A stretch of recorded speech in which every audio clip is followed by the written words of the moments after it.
Hey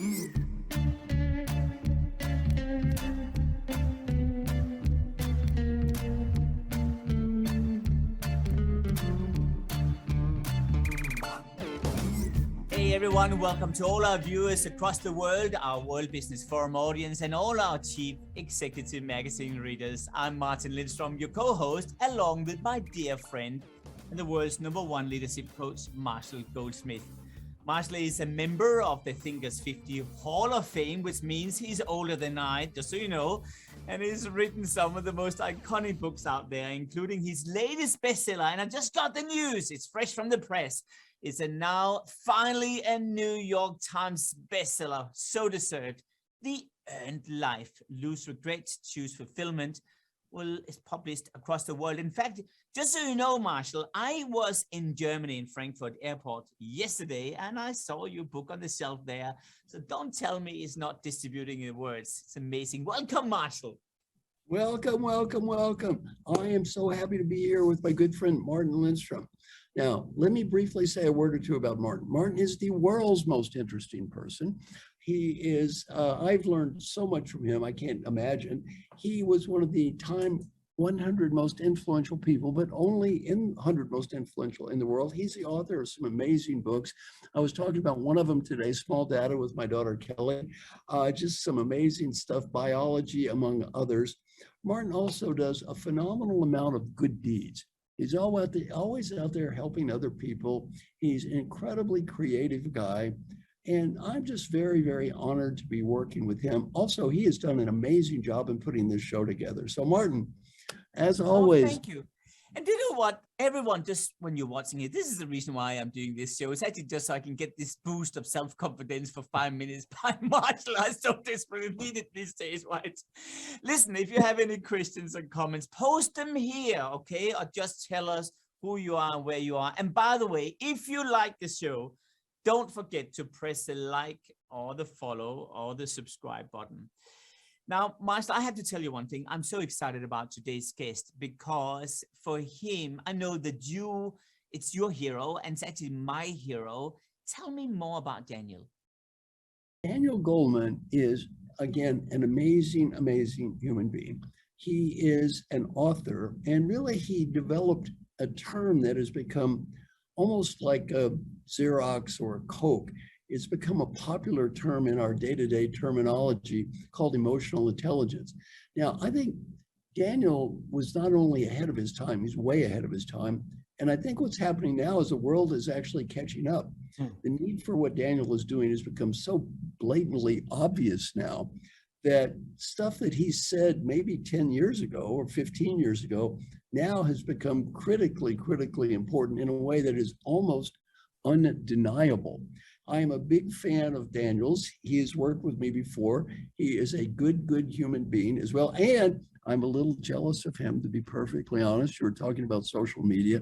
This guy has several million followers on LinkedIn, more than I do. So I'm a little bit jealous of him from a social media perspective. So Daniel Goleman, just a great guy. Welcome, welcome, welcome. Marshall, it's such a pleasure to be here. I think we last saw each other in Brazil some years ago. And now you look like you're in Dubai. I understand you're in Riyadh. I mean, you're all over the world.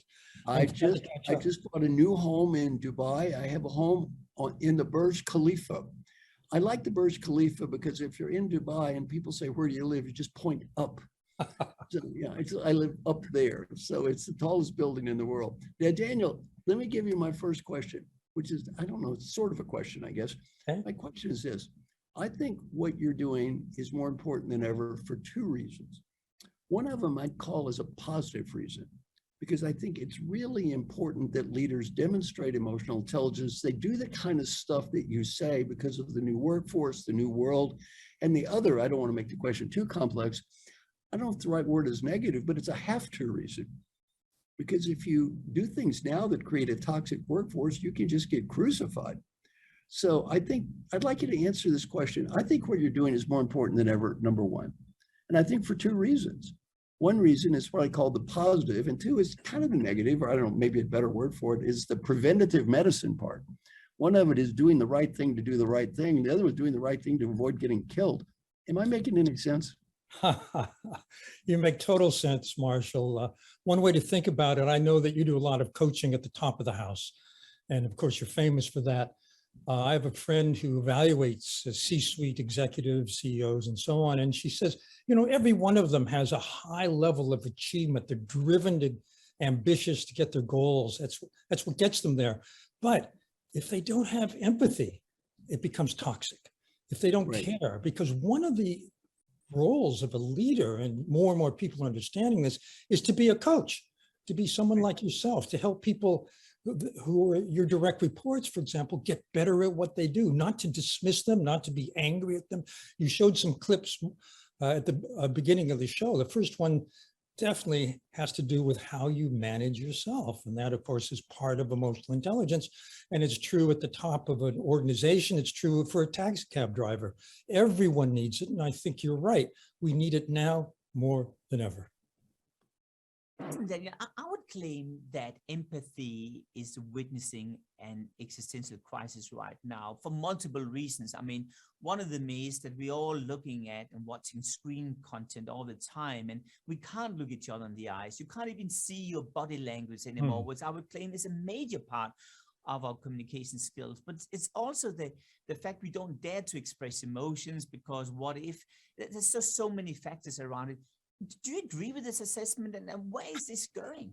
You know, it's really funny you say that. When I first wrote the book, Emotional Intelligence, which was in '95, you know, I'd seen the phrase. Peter Salovey, a friend of mine, is president of Yale, wrote an article using that. And I said, wow, people need to know about this. So I wrote the book, and I wrote about managing with emotional intelligence and started talking to businesses.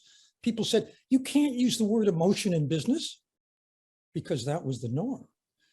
You didn't express it. But now we've come to see that if you don't express it, if you don't recognize it, if you don't acknowledge it, you're missing the boat, because people always bring emotion with them, whatever they're doing. There's emotion at work, there's emotion at home. The brain doesn't distinguish. And so the best leaders are people who can be honest about their own emotion and can tune in with empathy and understand what other people feel. And by the way, there are 3 kinds of empathy, 2 of which are very useful for manipulation. The third of which makes you a very good leader. The first is cognitive empathy. I understand how you think about the world, your perspective. I know the terms you use. I can use language you'll understand. The second is emotional empathy. I know what you're feeling. I feel it too. I sense it. This is really important. Those 2 things alone can be used if you only care about yourself for your own ends. But the third is the inoculation. The third is called empathic concern. It means I care about you. I care about the organization. It's not just about my career. It's about us. It's about we. And this is why leaders, for example, need to be coaches. They need to help people develop further strengths, not dismiss them as they are.